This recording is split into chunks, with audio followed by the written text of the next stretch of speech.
Durante la Segunda Guerra Mundial, el ejército soviético contó con la participación de unas 2000 mujeres francotiradoras, de las cuales solamente llegaron a sobrevivir 500. La gran mayoría fueron hombres anónimos que perecieron en el campo de batalla junto a sus colegas masculinos. De las pocas cuyo nombre trascendió al frente de guerra fue Lyudmila Pavlichenko, una joven que estaba estudiando historia cuando la guerra estalló. Sus prácticas en un campo de tiro le sirvieron para entrar en el Ejército Rojo y convertirse en una de sus francotiradoras más letales. Herida en el campo de batalla, Lyudmila Pavlichenko pasó un tiempo viajando por Canadá y los Estados Unidos relatando sus experiencias. De vuelta a su país, continuó en el ejército donde formó a otros francotiradores. Y cuando llegó la paz se convirtió en historiadora. Lyudmila Mikhailivna Pavlichenko nació el 12 de julio de 1916 en Belaya Cherkov, Ucrania, en el seno de una familia humilde. Su padre trabajaba en una fábrica y su madre era maestra. Lyudmila destacó desde pequeña por su carácter independiente y por ser una buena estudiante. Cuando tenía 14 años, se trasladó con su familia a vivir a la capital ucraniana, Kiev. Lyudmila continuó estudiando hasta llegar a la universidad donde inició sus estudios de historia. Para ayudar a su familia, la joven compaginaba sus estudios con un trabajo en un arsenal mientras disfrutaba del tiempo libre en un club de tiro donde inició sus pasos como tiradora. Lyudmila estaba estudiando historia en la Universidad de Kiev cuando estalló la guerra.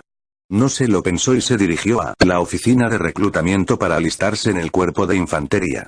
Los comandantes al mando intentaron convencerla de que sería más útil en el cuerpo de enfermería, pero cuando les mostró sus dotes con el rifle, tuvieron que rendirse a la evidencia de sus capacidades como francotiradora. Lyudmila Pavlichenko se unió a la 25ª División de Infantería del Ejército Rojo donde pronto se convirtió en una de sus mejores francotiradoras. El primer frente en el que estuvo, cerca de Odessa, Lyudmila abatió a 187 soldados alemanes. Cuando su cuerpo fue trasladado a Sebastopol, ascendía a teniente después de haber sumado 257 soldados enemigos muertos a manos de su impecable pulso. Había abatido a 309 soldados alemanes, entre ellos 36 francotiradores como ella, cuando resultó herida por fuego de mortero. Sucedió en junio de 1942 y tuvo que dejar el frente de guerra. Mientras la guerra continuaba, Lyudmila se puso a las órdenes de la gran maquinaria que suponía la propaganda política soviética iniciando un viaje a Canadá y los Estados Unidos. Lyudmila se convirtió en el primer soviético en ser recibido por un presidente norteamericano. Cuando Franklin D. Roosevelt la invitó a la Casa Blanca, su esposa, Eleanor Roosevelt le propuso iniciar una gira por los Estados Unidos para explicar su experiencia como soldado y francotiradora. Apodada como la Sniper Girl por el New York Times, Lyudmila tuvo que soportar las constantes preguntas absurdas sobre su vida como francotiradora y su feminidad.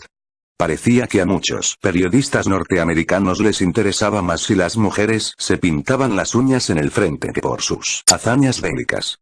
De vuelta a la Unión Soviética, con la guerra aún devastando Europa, permaneció en la retaguardia entrenando a otros francotiradores del Ejército Rojo. En 1943 recibió la Estrella de Oro de la Orden de Lenin, convirtiéndose en heroína de la Unión Soviética. Al finalizar la guerra, Lyudmila permaneció hasta 1953 vinculada al ejército soviético como ayudante del cuartel general principal de la Armada Soviética. Recuperó también el tiempo perdido y reinició sus estudios para terminar convirtiéndose en historiadora. Lyudmila Pavlichenko no se olvidó nunca de su faceta como francotiradora. Además de ser un miembro activo del Comité Soviético de Veteranos de Guerra, continuó relatando su experiencia. Durante la Segunda Guerra Mundial, el ejército soviético contó con la participación de unas 2000 mujeres francotiradoras, de las cuales solamente llegaron a sobrevivir 500. La gran mayoría fueron hombres anónimos que perecieron en el campo de batalla.